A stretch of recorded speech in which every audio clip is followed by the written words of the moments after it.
Welcome to your day one foundational briefing. It is so great to have all of our new accounting hires jumping in. Now, if you remember back to our course orientation, we talked a lot about the actual lifeblood of any company, right? Cash. We looked at why it matters and just kind of generally how it flows through the whole business ecosystem. But before you even touch the accounting system, before you post a single journal entry or reconcile your very first bank statement, we got to lay down the absolute basics. You need to know exactly what counts as cash, what absolutely doesn't, and why getting this distinction right is literally crucial to our balance sheet.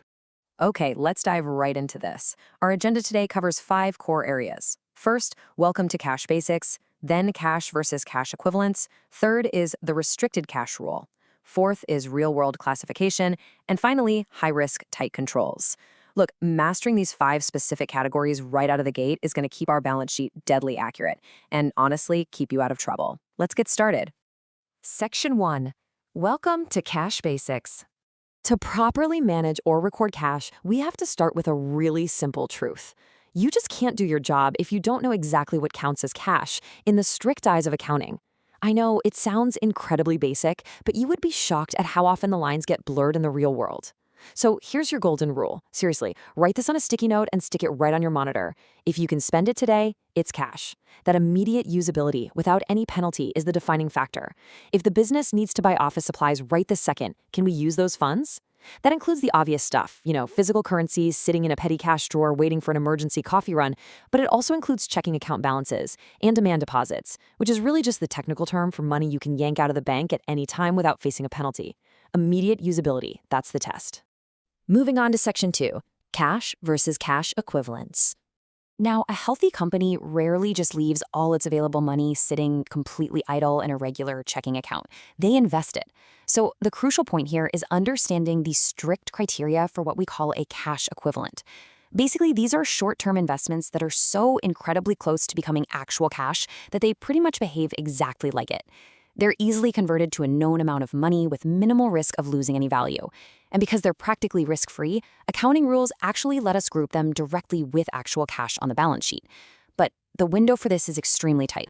And this brilliantly illustrates our magic number, 3. To qualify as a cash equivalent, the investment must have an original maturity of 3 months or less from the date of purchase. Notice I said from the date it was originally purchased, not just from today. If it takes longer than 90 days to mature from that start date, it completely fails the test. Let's walk through the clear divide here. On the left side, we've got our qualifiers: Treasury bills, money market funds, and short-term bank deposits. These are highly liquid, incredibly stable, and they mature in 90 days or less. Now, over on the right, we have the danger zone, things you must never accidentally classify as a cash equivalent. We're talking stocks, standard mutual funds, or certificates of deposit, CDs, that are longer than 3 months. I mean, think about it. Stocks fluctuate in value daily, right? So they instantly fail that known amount of money test. And a 6-month CD?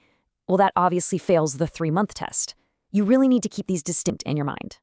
All right, Section 3, the restricted cash rule. Let's shift our focus just a bit. What happens when the company technically has money sitting in the bank, but we actually cannot touch it for our daily operations? This, right here, is a massive trap for junior accountants. We call this restricted cash. A restriction just means the money is set aside for a very specific purpose. Think about the cause and effect here for a second. If you mistakenly lump restricted cash into the main operating cash account, you're overstating the company's available liquidity. You are effectively telling management, hey, great news, we have $1 million to spend on new inventory, when in reality, half of that money is legally untouchable. You mislead management, you mislead investors. It is a massive reporting error, and that is exactly why restricted cash must always be shown completely separately on the balance sheet. So, what does this look like in practice? Here are 3 real-world examples you're definitely going to encounter. First up, an escrow account holding funds for a legal settlement. We own the money, sure, but we can't go buy laptops with it. It's literally waiting for a judge's order. Second, a landlord security deposit for our office lease. Pretty standard. And third, a bank loan compensating balance. Now, this is when a bank gives us a loan but requires us to keep a minimum balance in our account at all times as a form of collateral. So, as an accountant, whenever you're posting a new bank account balance, you've got to make it a habit to always ask, are there any restrictions on this money? Section 4, Real World's Classification. All right, it's time to put all these mental checkpoints into practice with a typical month-end scenario. Whenever cash or a cash-like instrument arrives at the company, I want you to run it through this simple three-step sequential mental checklist.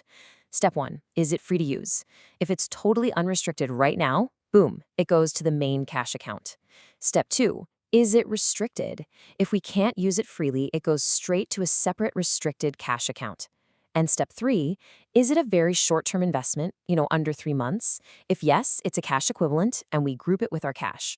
Now, what's really interesting about this breakdown is how we actually translate raw data into the balance sheet. Notice how these items behave. We have a $250,000 checking account. Okay, that's pure cash. Next, a $50,000 60-day T-bill. Since it's under 3 months, that's a cash equivalent. So our main cash line on the balance sheet combines those two for a cool $300,000. Nice and easy. Then we look at the $30,000 escrow account for that lawsuit. That's safely separated on its very own restricted cash line. And finally, we have a $20,000 6-month CD. Because that original maturity is over 3 months, it goes entirely into a different section of the balance sheet as a short-term investment. It is totally excluded from our cash lines.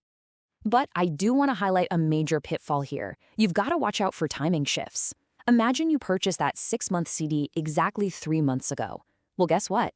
It now only has 3 months left until it matures. It has officially crossed the threshold and, ta-da, magically becomes a cash equivalent. Actually, I can't stress this enough. Forgetting to reclassify a long-term investment once it enters that final 3-month window is hands down one of the most common mistakes junior staff make. So please keep your eyes glued to those maturity dates. Which brings us to Section 5, high risk, tight controls. Okay, we've got the definitions down.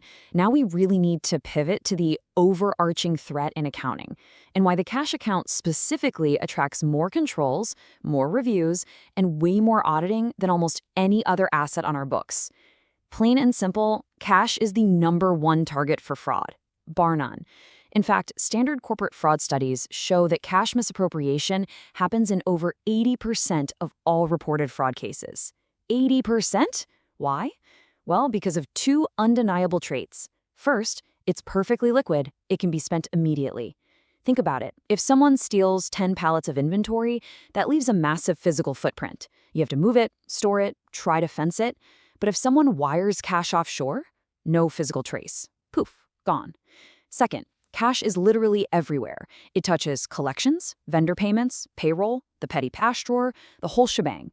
Its constant, non-stop movement makes it incredibly vulnerable, which means you have to approach cash with a mindset of absolute vigilance.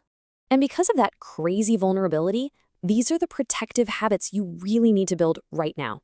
First up, identify restrictions early. Like we said, when a new bank account is opened, your very first question should automatically be, are there conditions on this money? Second, you need to review the cash balance monthly. Before we officially close the books, interrogate those accounts. Make absolutely sure nothing in that main cash account is actually restricted. And third, apply consistent classification. For example, if we decide a specific type of money market fund is a cash equivalent this quarter, we don't just randomly change our minds next quarter. Consistency is the sworn enemy of both fraud and simple errors. So there we go. We've laid the groundwork. You now know exactly how to classify a dollar when you see it. You know what equivalents are, and you know how to perfectly quarantine restricted cash. But this does leave us with a pretty provocative question. Now that we know what cash is, how does it actually get into our business? And what are the physical steps you take when it actually arrives? Well, that is exactly what we're going to unpack in Module 02, the cash receipt cycle. I will see you there.